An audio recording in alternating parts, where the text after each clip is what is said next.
با سلام دوباره خدمت تمام دوستان عزیز، امیدوارم حالتان عالی و خوب باشه. محمد علی هستم. امروز آمدم که یک ویدیو دیگر با شما در اشتراک بگذارم. قبل از که چیز کنیم من میگم که ویدیویی که امروز اختصاص داده میشه و بخش چراغ‌های کل موتر میشه.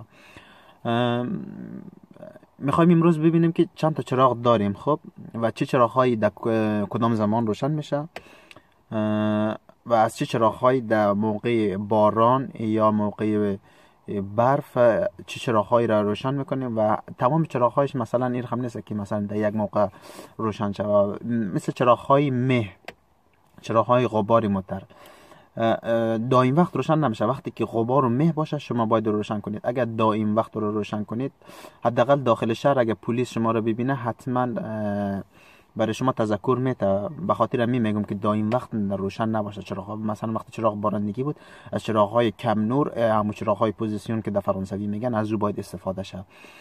در این بخش کل چراغ‌ها رو دربارش توضیح بیشتر میدیم و میرم وارد برنامه میشیم.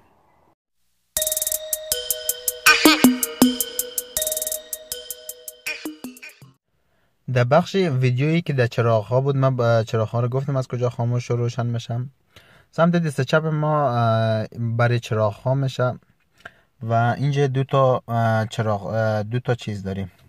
اگه قسمت ایره به دور میتیم روی چراغ‌های پوزیسیون میره و قسمت بعدی هم روی چراغ‌های نور پایین میره و اینجا مشاهده میکنید روی صفحه مانیتور هر وقت روشن میکنیم خود مانیتور نرخم روشن میشه.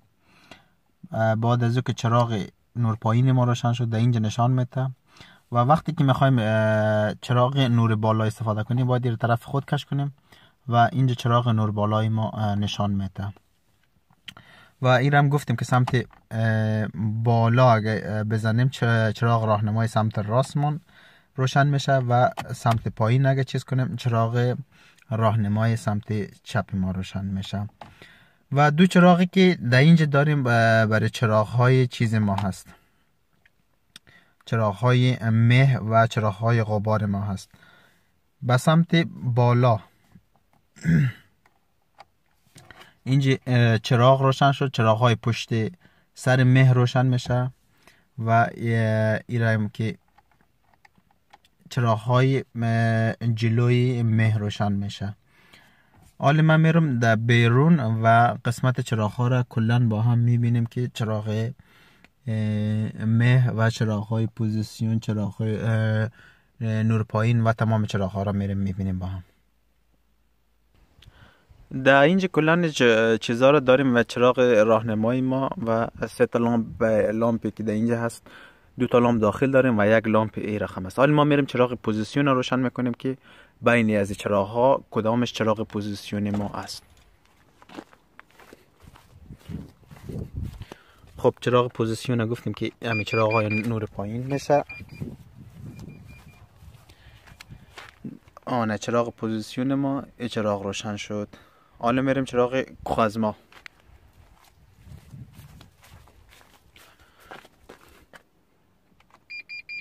چراغ کوخازمای ما اما چراغ نور پایین موتر، بالاتر از او چراغ نور پایین موتر شد. اینال میریم چراغ نور بالا رو سعی کنیم که کدام میشه.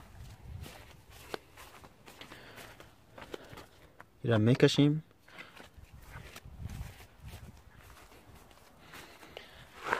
بله اینی هم چراغ نور بالا. پس این چراغ نور بالا شد. این دو تا چراغی که در اینجاست چراغ های پوزیسیون و چراغ کوخازما میشه. اینال میریم چراغ های مه پیش روشن میکنیم، چراغ غباری پیش و اونجا هم که داخل مانیتور نگاه کنید چراغ نور بالا و چراغ پوزیسیون و چراغ مه پیش ما روشن است. چراغ مه ما اندهی پایین میشه. اینی از چراغ مه ما هست و میرم پشت موتر و چراغ های پشت موتر را سعی کنیم و ما چراغ پشت موترم مهش روشن کنم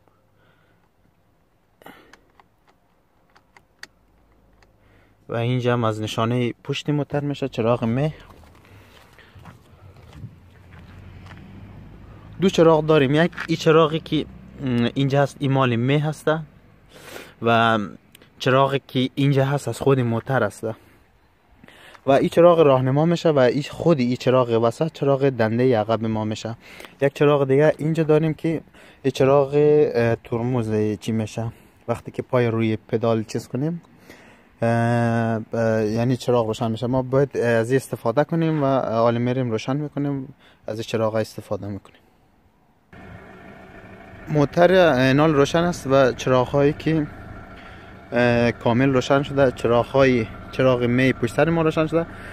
میره حالا براتون میگم که وقتی که یعنی یعنی هوا مه و غبار داشت باید از چراغ ها استفاده کنید و بعد هوای برفی هم میتونید از استفاده کنید.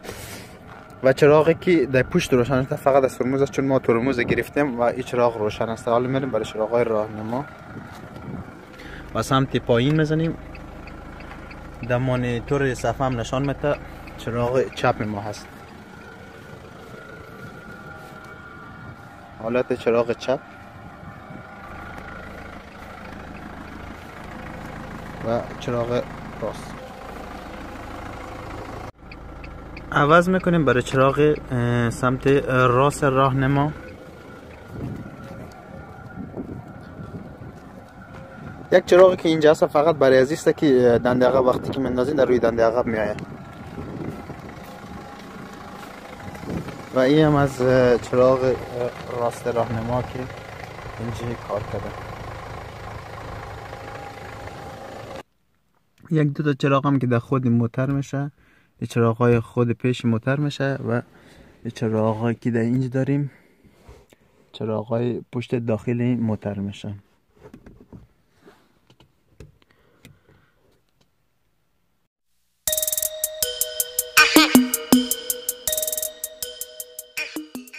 این دو دگمه که در اینجا میبینیم این رقمی است که یعنی دگمه که در این طرف هست، این اگر ما به سمت پایین حالت شور بتیم یا اگر با چیز بود نور پخش میشه. این هم نشان داده نور یعنی واز میشه، پخش میشه. و این دگمه که ما در این طرف داریم عزیزه که ما میتونیم اگر به سمت پایینی را چیز کنیم، عوض کنیم. نوری موتر به سمت بالا یعنی بالا اگه باشه پایین میایه، پایین اگه باشه بالا میایه. پس ما این را سر جایش میبریم که حالتی روی پایین باشه نور. یعنی از این شما میتونید از این دو دکمه برای نوری موتر خود استفاده کنید. یعنی نوری موتر هر رقم میتونید به چیز خودتان تنظیم کنید. مثلا میتونید پخش کنید، میتونید به سمت پایین کنید، میتونید به سمت بالا کنید و این دو دکمه قشنگ از نوری چیزای موتر تنظیم میکنه. این هم از بخش چراغای امروز که با شما دوستان عزیز در اشتراک گذاشته شد. حتما کامنت هایتان بگذارید، هر سوالی که دارین در این ویدیو بگذارید و کانال حتما اد کنید برای ویدیوهای بعدی و شما را به خدای بزرگ می سپارم تا ویدیوهای دوباره. خدا نگهدارتان و منتظر ویدیویی که بخش اتوبان هست حتما او را نگذاشتم و منتظر او باشید. خدا نگهدارتان.